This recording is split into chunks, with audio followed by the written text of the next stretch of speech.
توا باش نحكيو على قصة تونس قبل الاستعمار الفرنسي، كيفاش الجزائر كانت البوابة الرئيسية اللي دخل منها الفرنسيين. قبل 1881 تونس كانت ضعيفة ماليا وسياسيا، والنخبة السياسية كان عندها ناس عاونوا الفرنسيين باش يسهلوا السيطرة على البلاد. تونس كانت حكم ذاتي تحت الإمبراطورية العثمانية، لكن الدولة ضعيفة، تراكمت الديون على الخزينة والجيش ما كانش قوي برشا، والنزاعات الداخلية بين القبائل والفساد في الإدارة خلى البلاد هشة. كل هذا خلى فرنسا تتربص وتستغل الفرصة. بعد ما فرنسا احتلت الجزائر عام 1830 ولات قاعدة استراتيجية لمراقبة شمال إفريقيا.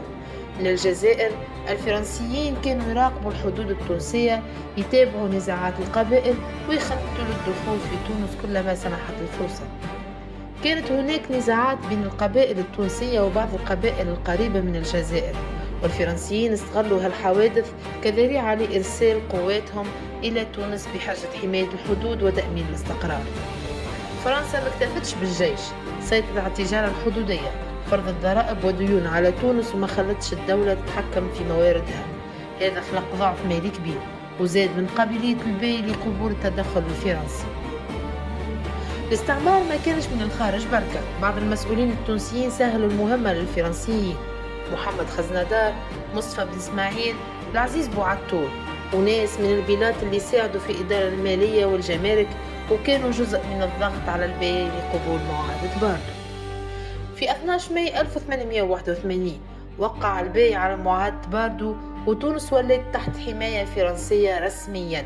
فرنسا تحكم في الشؤون الخارجية والمالية، والبي بقى رمز شكلي. الجزائر كانت منصة الانطلاق للجيش الفرنسي، والخونة المحليين سهلوا السيطرة. بعد فرض الحماية الجزائر بقت قاعدة استراتيجية لمراقبة تونس ومنع المقاومين من التنقل البحري وضمان استمرار السيطرة على الحدود والتجارة. النفوذ الفرنسي استمر حتى الاستقلال في 1956. الخونة والمتحالفين الاقتصاديين ساهموا في تسهيل النفوذ الفرنسي. اتفاقيات السكك الحديدية والمواني سمحت للفرنسيين بتوسيع وجودهم في الداخل بسرعة. الشخصيات التونسية اللي تعاونت ساهمت في تعميق السيطرة الفرنسية.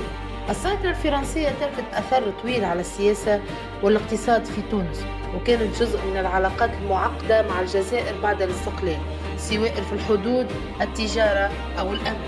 الجزائر ما كانتش مجرد جارة، كانت بوابة تاريخية للاستعمار الفرنسي. القصة متاعنا ما هيش مجرد تاريخ، هي درس في السياسة والنفوذ والمقاومة. الجزائر، النزاعات الحدودية، الخونة المحليين، كلهم كانوا جزء من الأحداث اللي خلت تونس تحت الحماية الفرنسية. وفهم الحقائق يخلينا نقدر التاريخ بطريقة أعمق.